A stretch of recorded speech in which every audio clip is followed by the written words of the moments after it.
ഒന്ന് രണ്ട് മിക്സുകൾ ചേർത്ത് കുക്കറിൽ ഒരു അടിപൊളി ബീഫ് കറി വെച്ചാലോ? ആദ്യം ഒരു ചെറിയ ജാറിൽ 2 സ്പൂൺ കുരുമുളക്, 8-10 ഏലക്ക, അര ടീസ്പൂൺ പെരിഞ്ജീരകം, 3 വറ്റൽമുളക് ഇത്രയും ചേർത്ത് ഒരുപാട് പൊടിഞ്ഞു പോകാത്ത രീതിയിൽ ഒന്ന് ക്രഷ് ചെയ്ത് വയ്ക്കുക.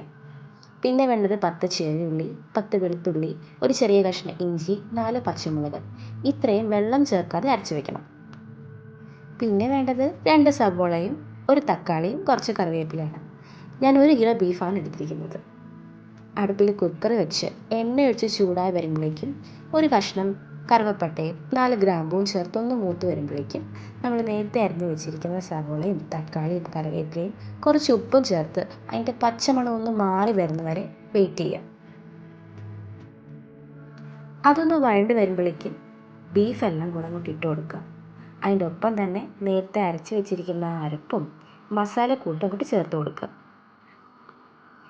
അതിൻ്റെ ഒപ്പം തന്നെ 1 സ്പൂൺ കാശ്മീരി ചില്ലി പൗഡറും 2 സ്പൂൺ മല്ലിപ്പൊടിയും കുറച്ച് മഞ്ഞൾപ്പൊടിയും ആവശ്യത്തിന് ഉപ്പും കൂടെ ചേർത്ത് നന്നായിട്ട് അങ്ങോട്ട് മിക്സ് ചെയ്യുക. ഇത് വെള്ളം ചേർക്കാതെ 4-5 വിസിൽ അടിക്കുന്നത് വരെ ഒന്ന് വെയിറ്റ് ചെയ്യുക.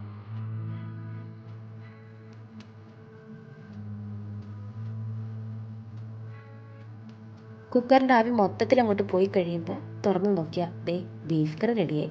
ഇനി കുറച്ച് മല്ലിയിലയും കറിവേപ്പിലയും കൂടെ അങ്ങോട്ട് മിക്സ് ചെയ്ത് എടുത്തു കഴിഞ്ഞാൽ ഞാൻ നേരത്തെ പറഞ്ഞ പോലത്തെ നല്ല അടിപൊളി ബീഫ് കറി റെഡി ആയിട്ടുണ്ട്.